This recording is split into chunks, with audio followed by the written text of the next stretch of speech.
నమస్తే పొలిటికల్ వాయిస్కు స్వాగతం. మనతో పాటు ఉన్నటువంటి అతిథి భారతీయ జనతా పార్టీ ఎస్సీ మోర్చా జాతీయ కార్యదర్శి, ఇటీవల ధర్మపురి అసెంబ్లీ స్థానం నుంచి పోటీ చేసి ఓడిపోయినటువంటి ఎస్ కుమార్ గారు. వారు ఇంతకుముందు జర్నలిస్ట్గా కూడా పనిచేశారు. 20 సంవత్సరాల ఫీల్డ్ ఎక్స్పీరియన్స్ ఉన్నది.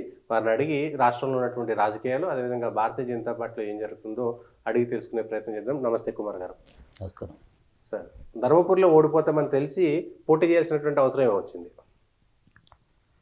పోటీ ఇప్పుడు కూడా ఓడిపోతామని పోతాం. పార్టీ ఏది ఆదేశిస్తే అది చేయడానికి సిద్ధంగా ఉన్నాము.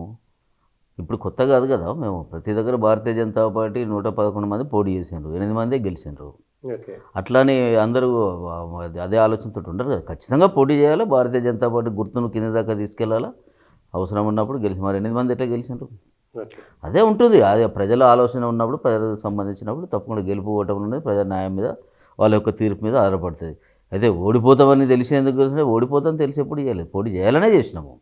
అవును, ఓడిపోయినా గెలిచినా అంతే కదా. ఇప్పుడు కాదు కదా, 2004 నుంచి నేను పోటీ చేస్తున్నా. 2004లో మున్సిపల్ చైర్మన్గా పోటీ చేసిన, అతి తక్కువ ఓట్లతో ఓడిపోయినా. 2009లో ధర్మపురి నుంచి కొత్తగా డివైడ్ అయింది, మేడారం నుంచి వెళ్ళిపోయి 2009లో ధర్మపురి టికెట్ దత్తాత్రేయ గారు ఇచ్చారు. అక్కడ పోటీ చేయమంటే చేయను, రాముని అని అడిగాను. ఎందుకు, కొత్తగా ఎస్సీ అయింది కదా, మొదటి అభ్యర్థి నువ్వే, భారతీయ జనతా పార్టీ ఉండాలి, అక్కడ వెళ్ళమని అన్నారు. అప్పుడు ఒక 2 మండలాలే పాత మేడారమే మండలాలు, ధర్మవరం, వెలుగటూరు. మిగతా 3 పెగవెల్లి, గొల్లపల్లి, అంతకుముందు ఉన్నటువంటి ధర్మపురి చేసిన మండలాలు 3 కొత్త మండలాలు. కాబట్టి ఎక్కడైనా పార్టీ ఆదేశం చేయడం. పెద్దపల్లి ఎంపీగా పోటీ చేసి ఓడిపోయినారు, మళ్ళీ ఎంపీకి పోటీ చేస్తే సరిపోయేది కదా, ధర్మపురికి మళ్ళీ పోవాల్సినటువంటిది.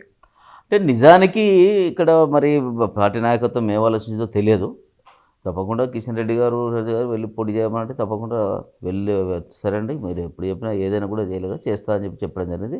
వాస్తవానికి నాకు కూడా పెద్దపల్లి పార్లమెంట్ మీద ఆలోచన ఉండే, కానీ వెళ్ళాలి తప్పకుండా పోటీ చేయమని చెప్పంటే వెళ్ళాల్సి వచ్చింది. ఇప్పుడు పెద్దపల్లి పార్లమెంట్ కింద వచ్చినటువంటి ఓట్లు, లేకపోతే మీరు పోటీ చేసి ఓడిపోయిన తర్వాత అది మళ్ళీ రిఫ్లెక్ట్ అవుతుంది కదా, పెద్దపల్లి ఎంపీ మీద పోటీ చేసినప్పుడు ఆ ప్రభావం పడుతుంది కదా?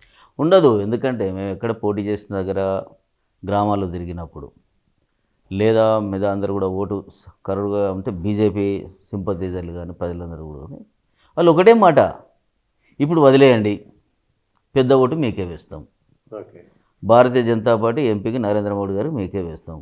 మీరు పోయినసారి చేశారు కదా, ఇప్పుడు కూడా పోటీలో వదిలేయండి, మీరు తప్పకుండా మీకే ఓటు. మేము మా దగ్గర మీరు రావాల్సిన అవసరం కూడా లేదు, ప్రచారం చేయాల్సిన అవసరం కూడా లేదు, మీకు ఓటేస్తాం.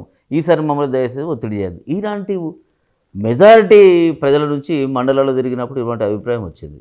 అప్పుడే మేము ఒక నిర్ణయానికి వచ్చినాం. అంటే ఒక వేవ్ ఆలోచన ఏంటంటే, ఈ టీఆర్ఎస్ ప్రభుత్వాన్ని భారతీయ జనతా పార్టీ మనం ఓడించాలనే ఆలోచన ఉన్నాము. ప్రజలు కూడా ఓడించాలనే నిర్ణయం మీద ఉన్నారు. కాబట్టి ఓటు దగ్గర ఏమైనా అవుతే మళ్ళీ వాళ్ళకి గెలుతారు భావన వాళ్ళ మనసులో స్పష్టంగా కనిపించింది. తప్పకుండా భారతీయ జనతా పార్టీకి ఊహించాలని పార్లమెంట్ స్థానాలు ఈసారి తెలంగాణలో రాబోతున్నాయి.